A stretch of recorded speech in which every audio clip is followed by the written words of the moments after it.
pouco a gente entendeu que as Forças Armadas não vai se movimentar sozinho. Discursos golpistas. Tá faltando acabar com a ordem.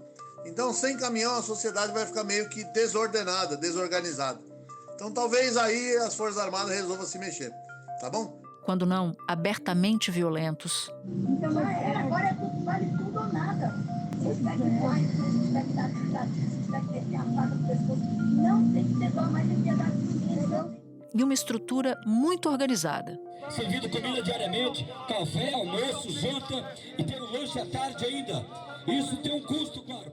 Que só foi desmobilizada por ordem judicial expedida depois da explosão de violência no último domingo. Após a determinação do ministro Alexandre de Moraes, agentes de segurança começaram a desocupar e a dissolver os acampamentos de golpistas nas imediações de quartéis. Em Brasília, as forças policiais cercaram a área militar onde os golpistas estavam acampados desde o fim das eleições. Uma longa fila de ônibus com 1.200 detidos percorreu as vias de Brasília. No meio da tarde, não havia mais nenhum extremista em frente ao QG do Exército.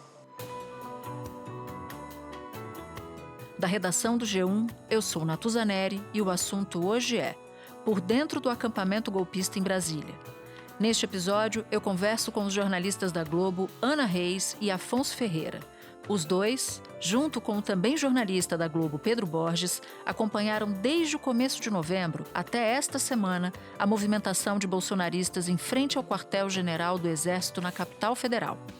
Agora, eles nos relatam o que viram e ouviram entre os extremistas. Quarta-feira, 11 de janeiro. Afonso, Ana, vocês passaram as últimas 9 semanas infiltrados no acampamento golpista em Brasília. Então, Afonso, eu quero começar por você. Pode contar como foi a preparação de vocês como jornalistas para essa reportagem e que cuidados vocês tiveram que ter quando estavam lá? Então, o ambiente era um ambiente hostil, principalmente para a gente, jornalista, para as pessoas que não estavam identificadas ali, que eles não conheciam como bolsonaristas, porque geralmente eles se conhecem, entendeu? Então, a gente tinha que chegar nesse ambiente de uma forma tranquila, de uma forma mais calma. Então, às vezes a gente chegava, circulava ali na praça do QG e eles mesmos, os radicais, chegavam até a gente conversando, né? Falando sobre a questão política, falando sobre as eleições, falando sobre supostas fraudes nas urnas, falando de relatório das Forças Armadas. Então, eles chegavam muitas vezes até a gente, né? A gente tomava todo esse cuidado para eles não desconfiarem. Tinha uma coisa também, mas um cuidado que eu tomava no telefone, na verdade, eu tive que mudar o nome de todos os contatos que falavam comigo, que alguns eu tinha assinatura da Globo, né? Fulaninho Globo, enfim, colegas de trabalho, grupos de trabalho. Eu acabei silenciando todos, as pessoas que tinham só o nome do contato e o Globo do lado eu tirei, porque tinha algumas pessoas que chegavam perto e eu ficava com muito receio de talvez aparecer uma notificação, elas quererem olhar o telefone até por a gente estar filmando. Algumas pessoas ficavam, filma aqui, filma ali, e elas mesmas direcionavam para onde a gente filmaria. É uma coisa também que eu fiz, meu celular eu tive que colocar aquela película de privacidade. E um detalhe muito importante, quando você filmava demais, quando eles percebiam que a pessoa estava ali só filmando, eles já desconfiavam, entendeu? Ou seja, o tempo inteiro ali numa situação de risco. A gente se revezava, então era esquema de horário. O Afonso em um horário, eu em outro horário. E a gente ia fazendo esse esquema de revezamento e trocando informação no WhatsApp, assim. Você viu essa tenda? Tenta conseguir mais coisa dessa outra tenda. Isso daqui eu viu? O que você comeu? Enfim, a gente ia conversando entre a gente, mas íamos em horários diferentes. Geralmente a gente circulava ali pela praça e eu vi umas 2, 3 vezes pessoas com um pedaço de pau mesmo na mão. Isso por quê? Porque, segundo eles, esquerdistas, supostos esquerdistas, estariam ali infiltrados na praça. Então, geralmente, quando eles desconfiavam de alguém, eles apontavam para a pessoa e falavam assim, olha, aquele ali é esquerdista. Aí um grupo ia atrás dessa pessoa, sabe? Então, eu vi mais de uma vez eles circulando ali a praça do exército com um pedaço de pau na mão. Agora, Ana, vocês puderam observar muito de perto como era a organização montada ali do acampamento. Você pode descrever para a gente o que havia em termos de estrutura e o que vocês conseguiram observar em relação ao financiamento de tudo isso? A estrutura foi uma coisa que impressionou muito a gente quando a gente chegou, porque assim, eles estavam acampando num local que não tem estrutura nenhuma para acampar, era uma praça em Brasília, né? Então, de repente, chegou estruturas de banheiro químico, estruturas de barracas, e assim, eles chegaram numa época que em Brasília chove muito.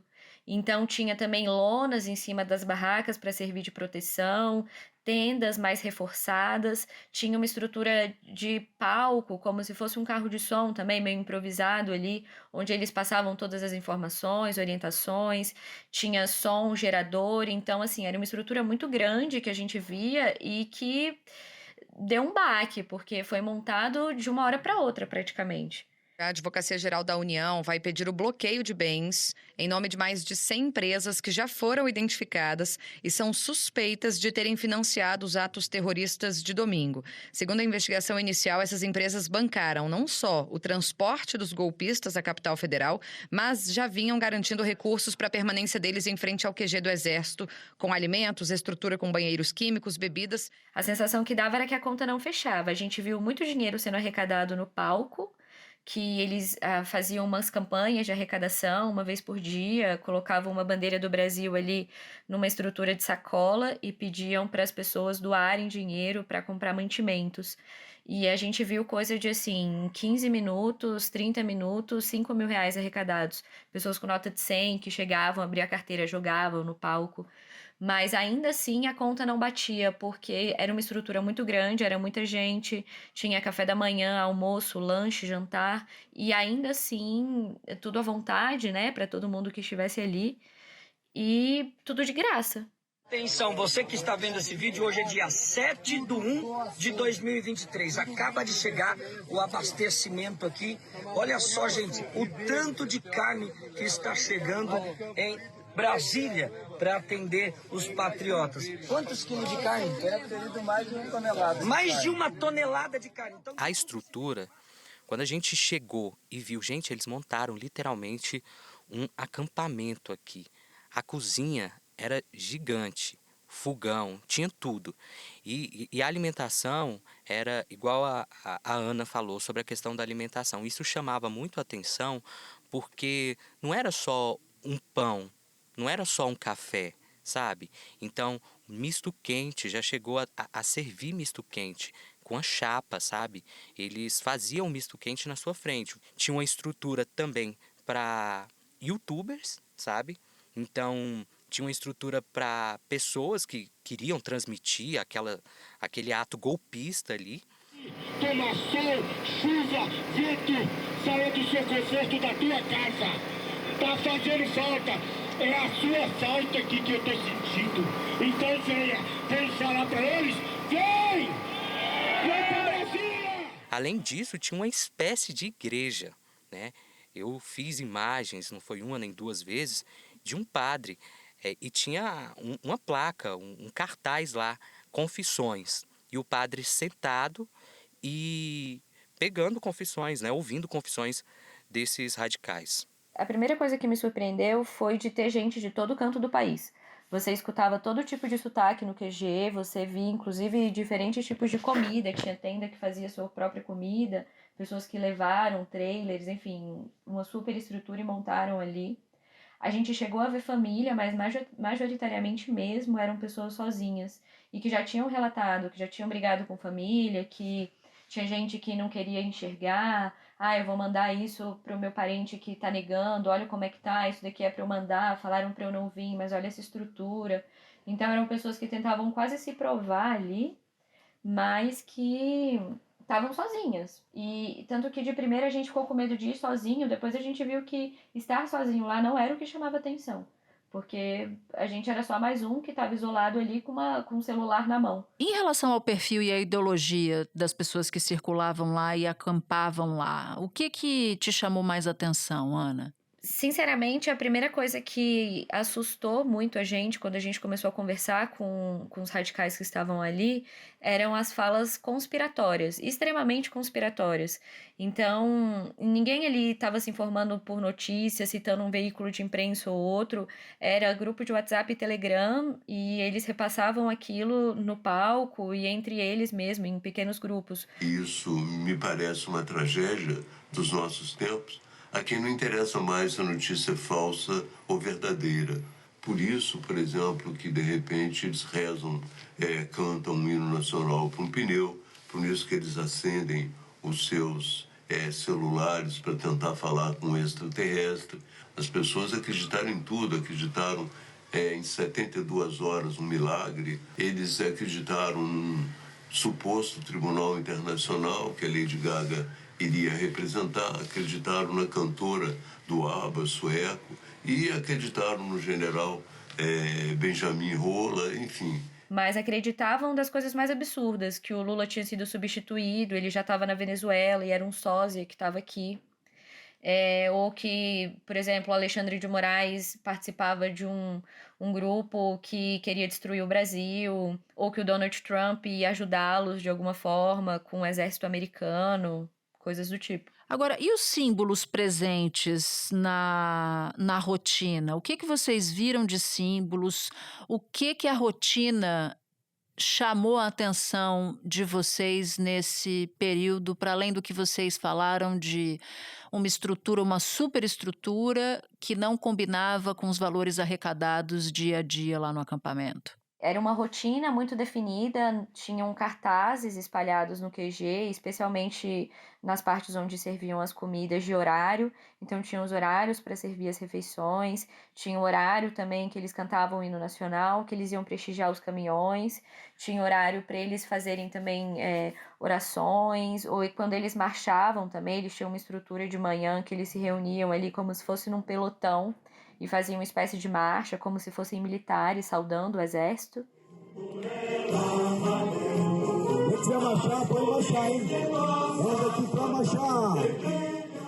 E tinha muita gente sozinha, havia famílias, gente que relatava ter brigado com a família. Como é que era o perfil dessas pessoas ali? Na última semana, eu conversei com um homem que estava lá. Ele é do Sul e ele estava lá.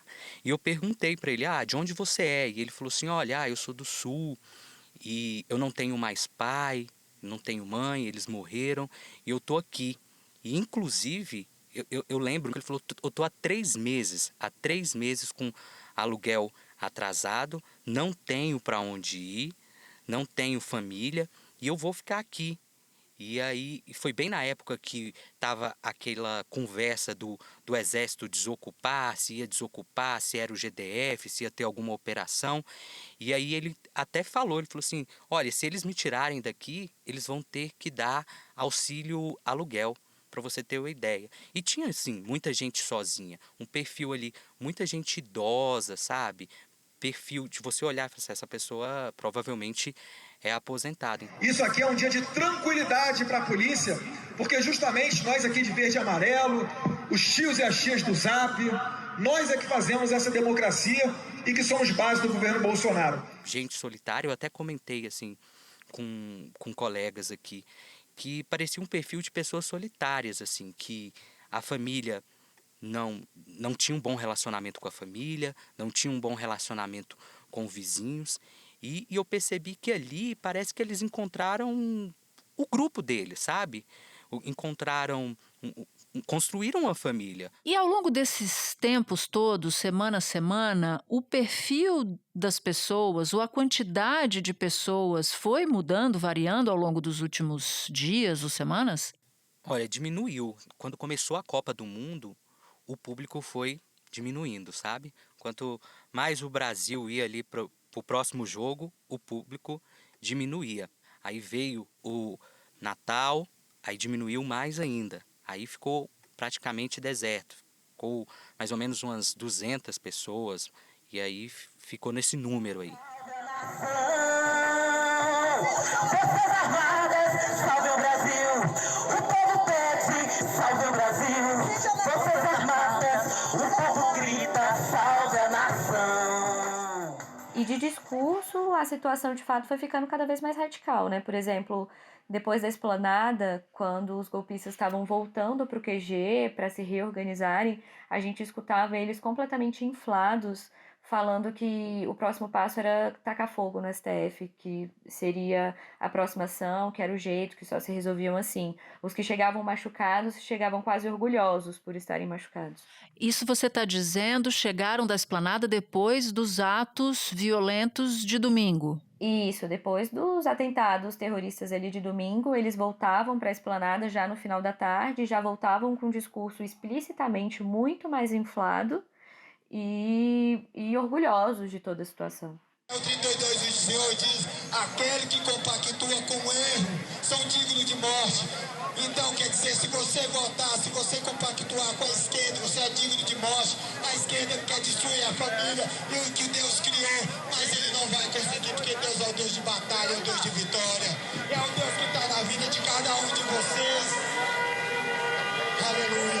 Estou finalizando, agradecendo a Deus por essa oportunidade. Curioso isso, né? Porque, no fim das contas, eles foram para a Praça dos Três Poderes, eles invadiram os prédios da nossa democracia e tiveram que sair de lá, porque foram expulsos pela polícia. Mas isso não abalou essas pessoas, né? Muito interessante esse relato. No final de semana, antes desse atentado, a gente acompanhou lá, eu estava lá, eu ouvi uma mulher, porque estava um tempo bem chuvoso aqui em Brasília, então a gente estava no carro e muitos, como são aqui de Brasília, tem alguns que também são de Brasília, esses que restaram lá, e eles ficavam no carro também esperando a chuva passar. Quando a chuva passou, eles foram para fora e começaram a conversar.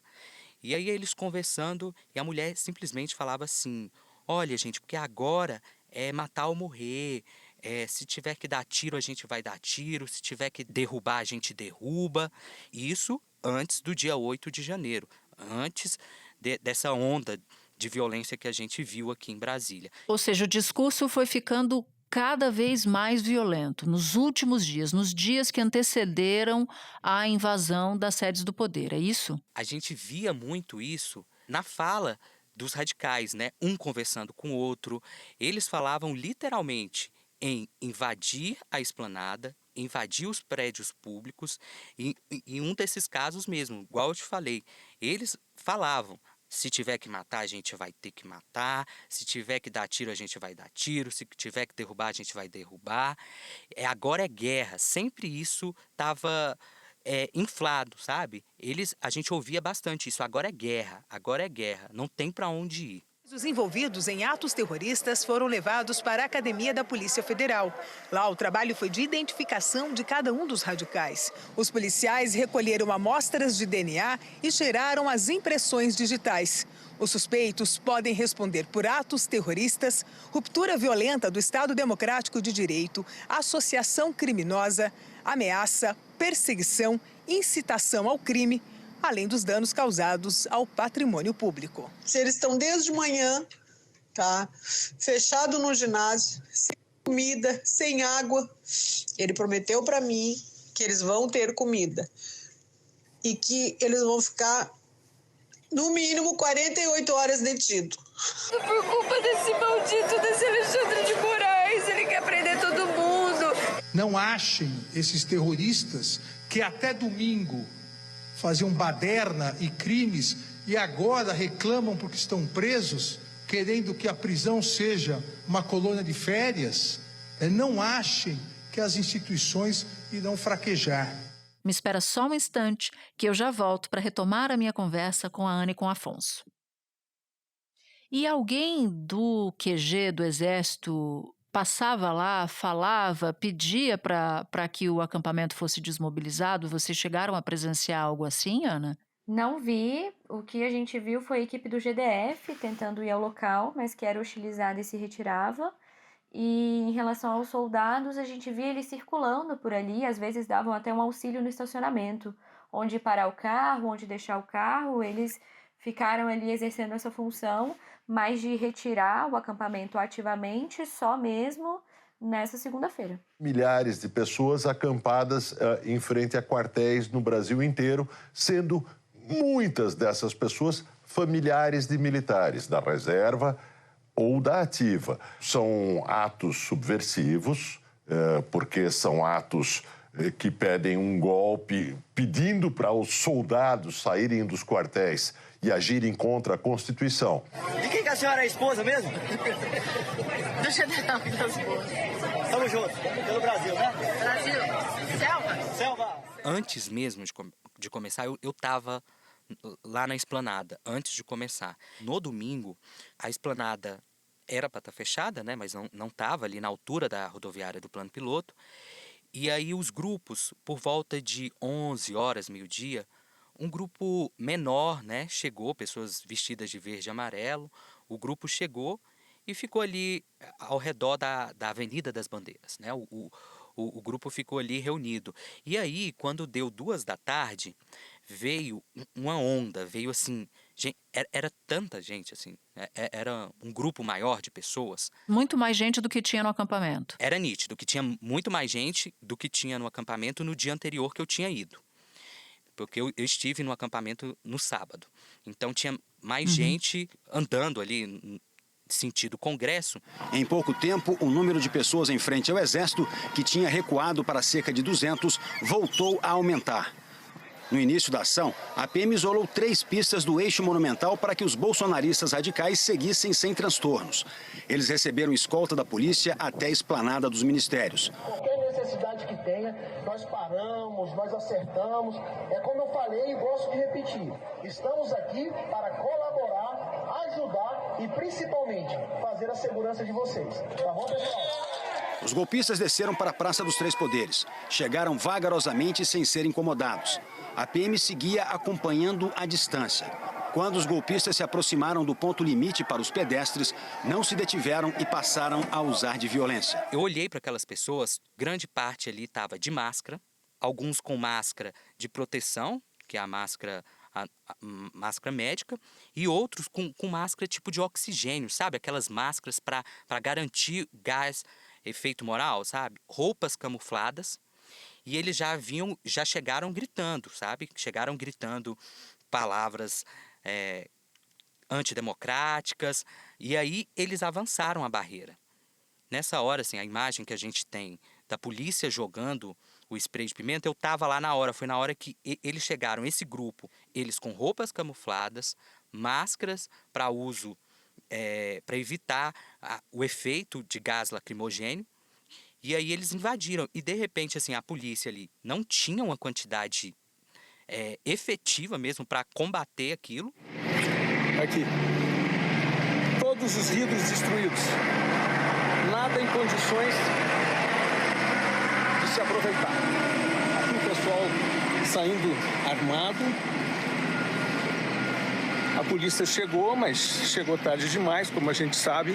A Polícia Militar do Distrito Federal sabia da chegada de mais de 100 ônibus em Brasília, ou seja, um contingente de mais de 4 mil de bolsonaristas. Aí eu me pergunto, onde está a Polícia Militar do Distrito Federal? E aí eles simplesmente espalharam, porque o gramado do Congresso é muito grande. Mas naquele momento ali, eu acredito que a polícia já era para ter agido, porque eles não começaram o discurso de uma hora para outra. Era isso que eu queria perguntar.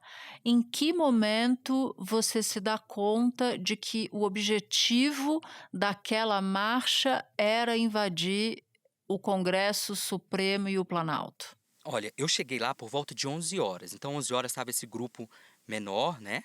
Ali na frente da Avenida das Bandeiras. Quando deu meio-dia, 1h, pessoas começaram a chegar ali na esplanada e eu escutava as pessoas. Hoje a gente vai invadir. Eu fiquei alerta. Alguns falavam que estavam vindo do QG, outros eles falavam... O grito deles era assim, o QG é aqui, o QG era aqui, para chamar aquelas pessoas que estavam ainda no QG para o Congresso. A partir daí eu percebi, gente, isso aqui vai piorar.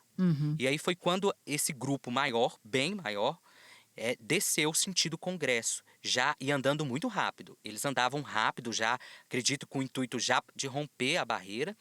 E eles ultrapassaram a barreira assim, com a facilidade, porque tinha uma barreira da PM, um cara deu chute, e aí quando esse cara deu chute, a PM lançou o spray de pimenta, só que como a área é muito grande, não adiantou por nada e eles conseguiram invadir, subir a rampa do Congresso. Geralmente coloca-se barreira da polícia à frente ali do gramado para descer para o Congresso Nacional. Isso não aconteceu, pelo visto, porque os militantes bolsonaristas chegaram ao Congresso com facilidade.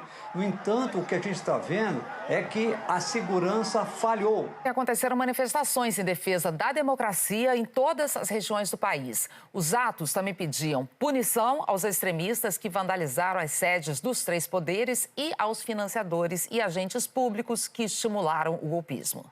A pedido da Polícia Federal, o ministro do Supremo, Alexandre de Moraes, determinou hoje a prisão do ex-ministro da Justiça do governo Bolsonaro, Anderson Torres.